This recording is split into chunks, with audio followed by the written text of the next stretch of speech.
Hi, I'm Ben, and this is one of 4 videos that I'll be putting out over the next 2 weeks leading up to Winter Bike to Work Day 2020. And that's on February 14th, by the way. Today I'll be covering why people choose not to bike in the winter, and in the next 3 videos I'll talk about these 3 things on screen here. So why don't people bike in the winter? I threw this question out onto the Cycling in Toronto Facebook group and got a bunch of great answers. Thank you very much, guys. It helped. Then I broke those answers down into 4 different categories, which happen to coincide with the 4 videos I'll be making. So here's a great list of reasons presented. It's cold, there's bad road conditions, personal safety, apprehension, it's dark, lack of confidence, and lack of experience. These pretty much cover everything you might expect to hear. Let's discuss the ins and outs of these indoors, where it's not cold so I don't get stuck to the ground here. I'm not moving and I'm not cycling. I've been standing here talking, so I'm gonna go now. All right, woo, okay.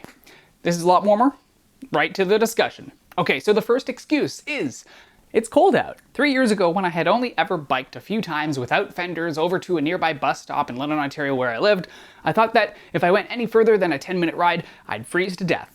Well, there are 2 points that I can't stress enough. 1, there are only a few days of winter, in Toronto at least, and most places in North America, that are reserved for hardcore frostbikers. 90% of the winter, roads are completely normal to bike on. This is pretty much true except for maybe extreme locations like the territories of Canada up north. 2, once you're on your bike, I would say that cycling is actually one of the warmest modes of transportation out there. That's right, even compared to cars, walking, and public transit, the first few minutes of your ride are brisk, which is an amazing way to wake up, by the way. But after that, your body starts heating up rapidly. So much so that when you start frostbiking, you'll actually probably end up searching online for ways to stay cool on your bike instead of how to stay warm. Luckily for you, I'll cover those things in one of my next videos, so don't forget to subscribe. Shameless plug.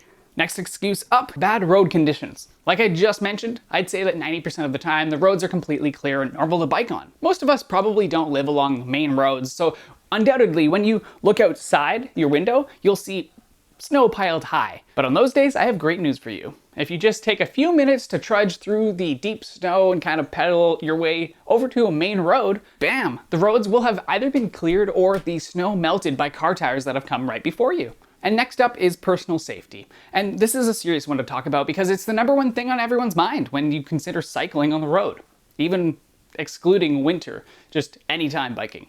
But it's also one of the easiest to control. The most important thing to do, especially during the winter, is get lit up.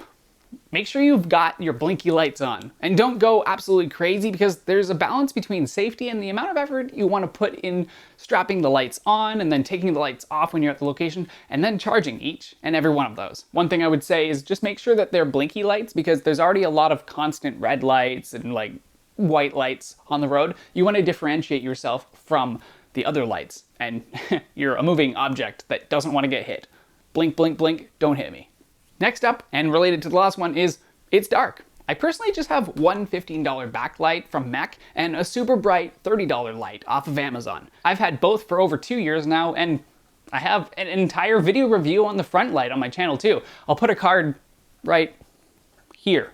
Yeah, you can click on that to watch that. I go over all the details about that light. Reflective vests can also be very important here. They're great because they'll never run out of battery and they can't just break down. Even if you were able to just rip your vest by accident, it's still usable until you get back home and put a sewing kit to use. You can get full vests like these or just the strap ones. Vests are a lot easier to handle, but in the summer they can get really hot. So during the winter that can be an advantage. But I prefer the strap ones because they kind of crunch down to nothingness and they're super convenient, especially during the summer when you don't want to get hot. So this one here that I have was $10 about a year ago on eBay. Next up is apprehension. Time for a lightning round. Actually, it's more of like a thunder round because I'll do a little bit of in-depth stuff, but what if I break down? Well, have your kit ready. If it's too cold out to do a fix, call a cab. I've never needed to do the calling of a cab, but I always have it in the back of my head that if I really needed to get home and I was cold, I could just Uber it or call a cab. It's not a big deal.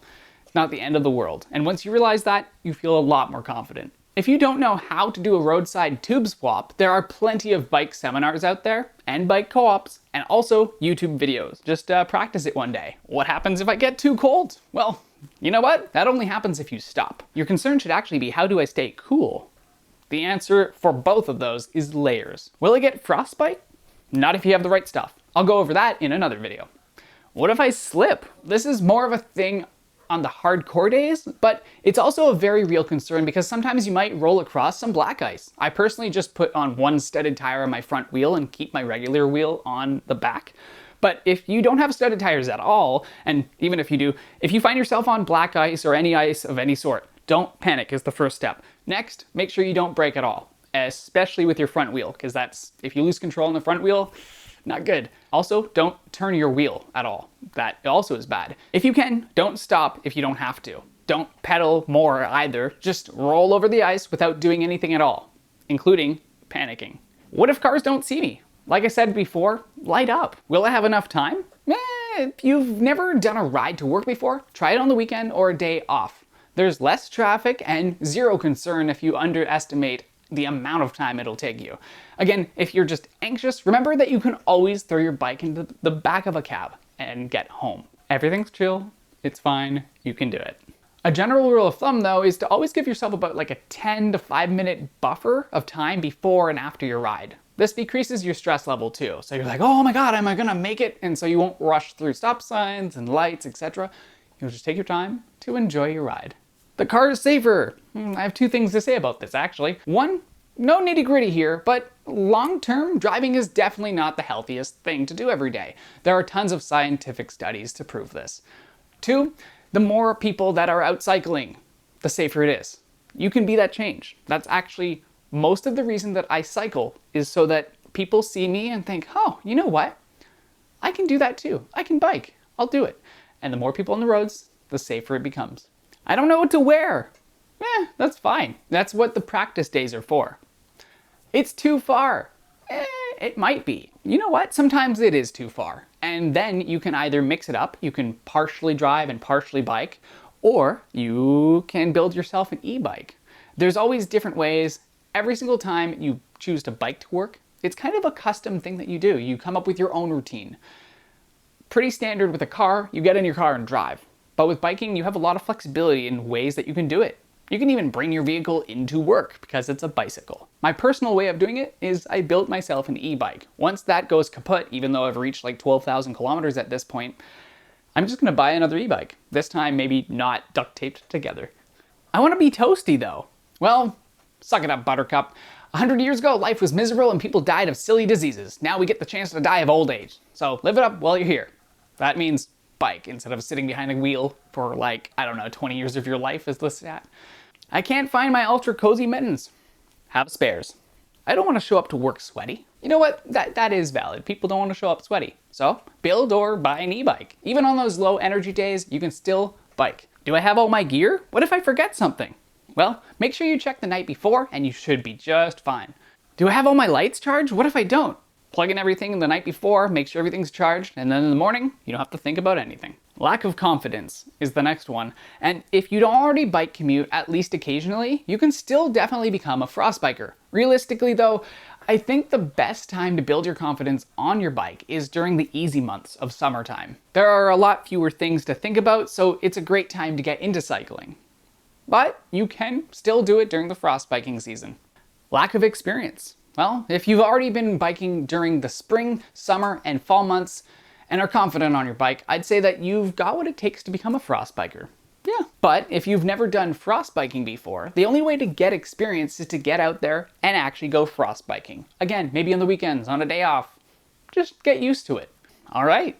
I think I covered everything I wanted to. So I think that's it. Those are all of the comments that I have on why people don't bike in the winter and my solutions for each of those. I hope you enjoyed my ramblings and learned something along the way. And if you've made it this far into the video, please go ahead and smack the like button for the almighty YouTube algorithm. While you're at it as well, please subscribe to the channel so that you can get more videos like this. And also hit the bell notification icon so that when I put those videos out, including the next 3 ones for this specific winter bike to work day topic, you'll be notified immediately. All right, so I guess stay tuned for those videos. Thanks for watching, and bye!